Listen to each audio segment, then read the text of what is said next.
Hello guys, मैं आ चुका हूं अपने चैनल यूपीएससी एजुकेशन में। तो आज एक हम बहुत ही महत्वपूर्ण टॉपिक पे बात करने वाले हैं जो है कॉन्स्टिट्यूशन ऑफ इंडिया। तो मैं पहले कॉन्स्टिट्यूशन ऑफ इंडिया स्टार्ट करूं उससे पहले द पर्सन जिन्होंने बहुत ही इंपॉर्टेंट भूमिका निभाई थी कॉन्स्टिट्यूशन भारत के बनाने के लिए, उनके बारे में थोड़ा बात कर लेते। तो वो है बाबा साहेब अम्बेडकर। बाबा साहेब अम्बेडकर को जैसे कि हम जानते हैं कि उन्हें सोसाइटी में ज्यादा राइट्स नहीं दिया गया था और उन्हें क्लासेस में भी बहुत डिफिकल्टीज का सामना करना पड़ा था। उनके घर से भी उन्हें सपोर्ट नहीं मिल रहा था पढ़ने के लिए। उनके पापा ने उन्हें घर से भी निकाल दिया, पर तभी भी वो एजुकेशन को पूरा किए थे। एक मैं आपके सामने उदाहरण प्रस्तुत करना चाहूंगा। एक रात में जब बाबा साहेब अम्बेडकर ने अपने घर के आदमी को बोला कि प्लीज मुझे चाय दे दो लाके, तो उन्होंने चाय बना के तो उन्हें दे दिया और उसके बाद वो चले गए। तो जैसे वो टेबल पे रखे, वो जब वो आदमी नेक्स्ट दिन आया तो वो देखा कि टेबल पे ही रखा हुआ है वो चाय, अम्बेडकर ने नहीं पिया। तो जब वो अम्बेडकर से पूछे कि आपने ये चाय नहीं क्यों नहीं पिया, तो वो बोले कि मैं पढ़ रहा था तो मेरा ध्यान नहीं गया। तो तब उस आदमी ने अम्बेडकर से पूछे कि आप रात में ही क्यों पढ़ते हो, दिन में क्यों नहीं पढ़ते। तो वो बोले कि जब मैं चाहता हूं, जब सभी सो रहे हो तब मैं अपने सपने को साकार करूं, इसलिए मैं रात में पढ़ता हूं। मैं चाहता हूं कि ये जो दलित फैमिली को कुछ इंपॉर्टेंस नहीं दिया जाता है सोसाइटी में, उन्हें इंपॉर्टेंस दिया जाए और रिलीजियन को हम हटा दे, जिससे कि दलित भी हर फील्ड में आगे आ सके। और आज के जमाना में हम देखें तो दलित फैमिली कहीं गुना अच्छे कर रहे हैं compare to high class people से, क्योंकि हर जगह में हम देख सकते हैं दलित फैमिली। बेस्ट एग्जांपल आप ले सकते हो द्रौपदी मुर्मू, जो हमारे प्रेजेंट प्रेसिडेंट ऑफ इंडिया है।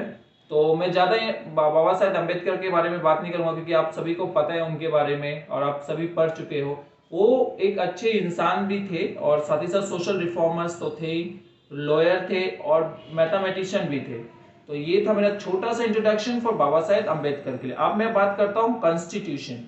तो कॉन्स्टिट्यूशन होता क्या है। तो कॉन्स्टिट्यूशन जो है वो एक रिटर्न डॉक्यूमेंट है, मतलब हम बुक बोल सकते हो आप। और ये सिर्फ भारत की कॉन्स्टिट्यूशन है जो रिटर्न में आपको मिलेगी। दूसरे कॉन्स्टिट्यूशन की अगर आप बात करोगे तो वो सब रिटर्न में नहीं है, जैसे कि ब्रिटिश हो गया या कोई भी और कंट्री। बट भारत की constitution it's a return document और बहुत आसान शब्द में लिखा गया, जो एक ऑर्डिनरी आदमी अगर पढ़े तो उसे सरल तरह से समझ सकता है कॉन्स्टिट्यूशन को। तो कॉन्स्टिट्यूशन को अगर हम समझने की कोशिश करते हैं, ये रिटर्न डॉक्यूमेंट है जो रूल्स एंड रेगुलेशंस जो कंट्री के होते हैं वो सब के बारे में लिखा हुआ है इसमें, और जो सभी सिटीजन्स को अवॉइड करना पड़ता है। अगर कोई इसे फॉलो ना करे तो उनके खिलाफ सीवियर एक्शंस लिया जा सकते हैं, जो उनके लिए प्रॉब्लम खड़ा कर सकता है बाद में। तो ये है था मीनिंग ऑफ कॉन्स्टिट्यूशन। तब ये इंपॉर्टेंस ऑफ कॉन्स्टिट्यूशन, कॉन्स्टिट्यूशन का इंपॉर्टेंस क्यों है हमारे जीवन में। तो कॉन्स्टिट्यूशन का इंपॉर्टेंस इसलिए है क्योंकि अगर कॉन्स्टिट्यूशन नहीं होगा तो कोई रूल्स एंड रेगुलेशंस तो मानेगा ही नहीं, और जिसकी जो मर्जी आएगी वो करेंगे। तो आपके सामने मैं एक उदाहरण प्रस्तुत करता हूं। जब स्कूल में मान लीजिए एक क्लास में 70 बच्चे हैं और वहां पे उन्हें कंट्रोल करने के लिए कोई है नहीं, तो आप सोच लो कि, और उसमें मिक्सअप पढ़ रहे, बॉयज एंड गर्ल्स दोनों पढ़ रहे हैं, 70 स्टूडेंट्स है, तो वो मिक्सअप पढ़ रहे हैं। और सोच लो 70 स्टूडेंट्स एक क्लास में और कोई कंट्रोल करने वाला है नहीं, तो जिसको जो मर्जी होगा वो करेगा। तो यहाँ पे अगर ऐसा हो तो किसी में झगड़ा हो जाएगा, कुछ हो सकता है उल्टा। इसलिए स्कूल में क्या होता है, प्रिंसिपल्स होते हैं सबसे हेड पे, फिर प्रिंसिपल्स लोग टीचर्स को अपॉइंट करते हैं, जो हर एक सब्जेक्ट लेने जाते हैं, बच्चों को पढ़ाते हैं, और कोई प्रॉब्लम हो तो पहले वो रिसॉल्व करने की कोशिश करते हैं। अगर वो ना कर पाए तो प्रिंसिपल के पास जाते हैं। तो इसीलिए कॉन्स्टिट्यूशन का इंपॉर्टेंस ये है।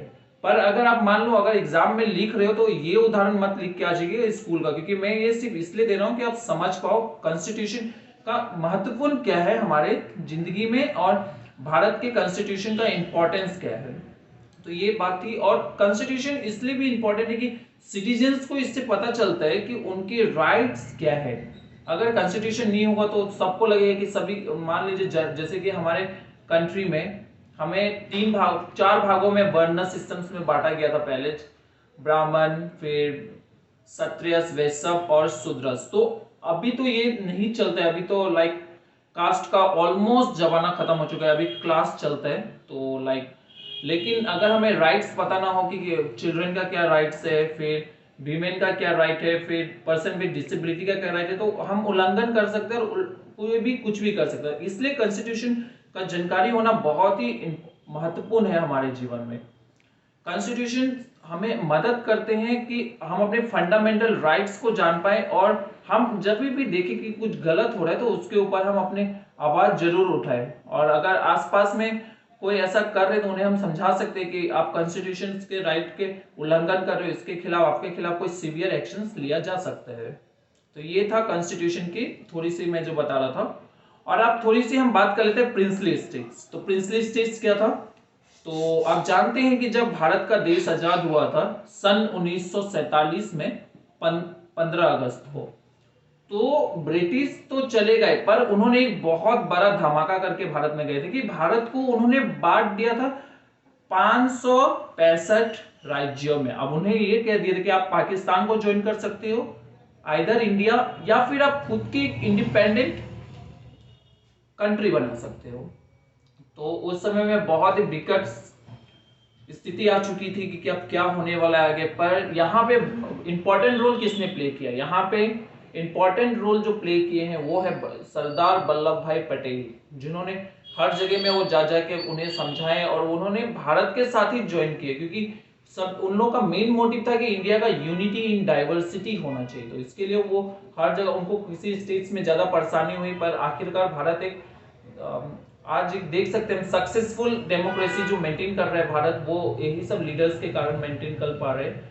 और मेन 6 लीडर्स थे जिन्होंने बहुत ही इंपॉर्टेंट रोल प्ले किए थे, जिसमें जवाहरलाल नेहरू, डॉक्टर भीमराव अंबेडकर, राजेंद्र प्रसाद, फिर के.एम. मुंशी, फिर ये भीमराव अंबेडकर के 2 एडवाइजर वी.एन. राव, और एक ये थे सोमी अय्यर, कृष्णा अय्यर। तो इन्होंने बहुत ही इंपॉर्टेंट रोल प्ले किया था कि जब भी बाबा साहेब अम्बेडकर को लगता था कि कोई रॉन्ग डिसीजंस ले रहे या कुछ ऐसा हो रहा है, तो वो इनसे एडवाइस पूछते थे और उन पे वर्क करते थे।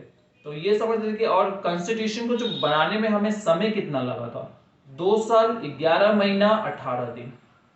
क्योंकि इतनी समय क्यों लगी हमें? क्योंकि मीटिंग्स कई बार ऑर्गेनाइज किया गया, वेरियस डिस्कशंस हुए कि क्या कॉन्स्टिट्यूशन में क्या चेंजेस लाना चाहिए, क्या नहीं लाना चाहिए। इसलिए कॉन्स्टिट्यूशन ऑफ इंडिया बहुत सबसे स्ट्रॉन्ग और बेहतरीन कॉन्स्टिट्यूशन ऑफ अगर कोई भी कंट्री का है तो वो है इंडिया, क्योंकि इसमें हर चीज का ध्यान रखा गया है कि सभी पर्सन को वो मिले जो उन्हें चाहिए। और इसलिए हमारा कॉन्स्टिट्यूशन जो बनने में समय लगा, पर एक बेहतरीन कॉन्स्टिट्यूशन बन के आई है।